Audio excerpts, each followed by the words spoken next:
एक तरफ नोएना की विदाई का काउंटडाउन शुरू हो चुका है, तो दूसरी तरफ शांतिनिकेतन की गलियों में किस्मत एक ऐसा खेल खेलने वाली है जो हर किसी को चौंका देता है। हालात कुछ ऐसे मोड़ पर आ खड़े हुए हैं कि लगता है मानो मिहिर और तुलसी का रिश्ता फिर उसी शुरुआती मुकाम पर लौट आया हो, जहां से उनकी कहानी शुरू हुई थी। कहानी की शुरुआत उस पल से होती है जब मिहिर परी और शोभा को निर्देश देता है कि वे अंगद, वृंदा और बच्चों को उनका कमरा दिखाएं और उनका अच्छे से ख्याल रखें। घर में होलिका दहन की तैयारियां जोरों पर चल रही होती हैं। पूरा घर त्योहार के रंग में रंगा हुआ है। मिहिर सबको तैयार होने के लिए कहता है ताकि सभी मिलकर होलिका दहन की पूजा कर सकें। इसी बीच नोएना शीशे के सामने खड़ी होकर खुद को निहारती है और बेहद खुश नजर आती है। उसके मन में यह विश्वास बैठ चुका है कि अंगद की वापसी और तलाक के बाद अब उसकी जिंदगी से सारी परेशानियां खत्म हो चुकी हैं। उसे लगता है कि अब सब कुछ उसके हिसाब से होने वाला है। तभी शीशे के सामने खड़ा मिहिर उससे रहस्यमय अंदाज में कहता है कि यह तो बस शुरुआत है, आगे आगे देखो, अभी बहुत कुछ होना बाकी है। नोएना को लगता है कि मिहिर किसी अच्छे भविष्य की ओर इशारा कर रहा है, लेकिन असल में मिहिर के दिमाग में कुछ और ही चल रहा होता है, जिसकी भनक तक नोएना को नहीं होती। दूसरी तरफ पूरा परिवार होलिका दहन के लिए सज-धज कर तैयार हो चुका होता है। वहीं माधवी अपनी खूबसूरत ड्रेस दिखाते हुए खुद को राजकुमारी बताती है। वृंदा प्यार से अपनी बेटी को दुलारती है, लेकिन यह दृश्य मिताली को बिल्कुल अच्छा नहीं लगता। वह अपनी बेटी टिम्सी को सख्त हिदायत देती है कि वह वृंदा के बच्चों से दूर रहे। मिताली को डर होता है कि कहीं उसकी बेटी भी उनकी तरह सादगी और संस्कार सीखने न लगे, जो उसे बिल्कुल मंजूर नहीं। उधर अंगद शोभा और परी के साथ खड़ा बातचीत कर रहा होता है, लेकिन उसकी नजर बार बार मिहिर और नोएना पर टिक जाती है।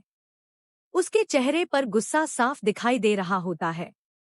जब शोभा उससे वजह पूछती है, तब अंगद एक बड़ा सच सामने रख देता है। वह बताता है कि जिस रात की वजह से मिहिर और तुलसी के रिश्ते में दरार आई थी, उस रात मिहिर और नोएना के बीच कुछ भी नहीं हुआ था। यह सब नोएना का रचा हुआ झूठ था। यह सुनते ही परी, गायत्री और शोभा के होश उड़ जाते हैं। शोभा गुस्से में नोएना से बात करने के लिए आगे बढ़ती है, लेकिन अंगद उसे रोक लेता है। वह बताता है कि मिहिर ने सब कुछ खुद संभालने का फैसला किया है और उन्होंने वादा किया है कि सही समय आने पर सच सामने लाया जाएगा। इसलिए फिलहाल सबको अपने जज्बात छिपाकर रखना होगा ताकि नोएना को किसी बात का शक न हो। सच जानकर परी को बहुत पछतावा होता है। उसे लगता है कि उसे पहले ही नोएना की चाल समझ लेनी चाहिए थी। उसके मन में आता है कि काश उसकी माँ तुलसी वापस घर आ जाए। लेकिन गायत्री जानती है कि तुलसी का स्वाभिमान उसे इतनी आसानी से लौटने नहीं देगा। उधर सभी लोग हैरान होते हैं कि इतना बड़ा सच जानने के बाद भी मिहिर इतना शांत और सामान्य कैसे बना हुआ है। वह नोएना को घर से निकालने के बजाय उसके साथ सामान्य व्यवहार क्यों कर रहा है। इसी बीच मिहिर होलिका दहन की शुरुआत के लिए घर की बहू वृंदा को बुलाता है। यह देखकर मिताली को जलन होती है, क्योंकि उसे कभी इतना सम्मान नहीं मिला। तब सुचित्रा उसे याद दिलाती है कि अगर उसे मौका भी मिलता तो भी वह इन परंपराओं को मानती नहीं। वृंदा पूजा की थाली लेकर आती है, लेकिन वह थाली मिहिर को सौंप देती है और कहती है कि घर के मुखिया होने के नाते यह पूजा उन्हें ही शुरू करनी चाहिए। गायत्री भी वृंदा के संस्कारों की तारीफ करती है और कहती है कि उसमें तुलसी की झलक दिखाई देती है। मिहिर पूजा शुरू करता है और होलिका के सामने जल अर्पित करता है। इसी समय दूसरी तरफ चौल में तुलसी भी होलिका दहन की पूजा कर रही होती है। दोनों अलग अलग जगहों पर होते हुए भी एक ही समय अग्नि की परिक्रमा करते हैं। मिहिर को पुराने दिन याद आने लगते हैं, जब वह और तुलसी साथ मिलकर यह पूजा किया करते थे। तुलसी भगवान से प्रार्थना करती है कि सबके जीवन से बुराई का अंत हो और खुशियां लौट आएं।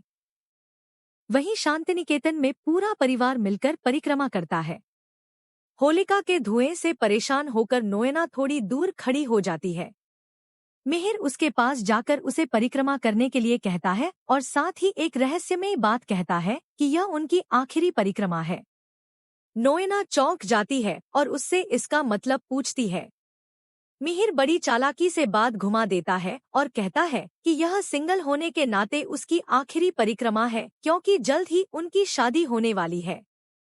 यह सुनकर नोएना खुश हो जाती है, लेकिन पीछे खड़ा पूरा परिवार मिहिर की बात सुनकर हैरान रह जाता है। बाद में घर के अंदर परिवार के लोग मिहिर से सवाल करने लगते हैं कि वह नोएना से शादी की बात क्यों कर रहा है।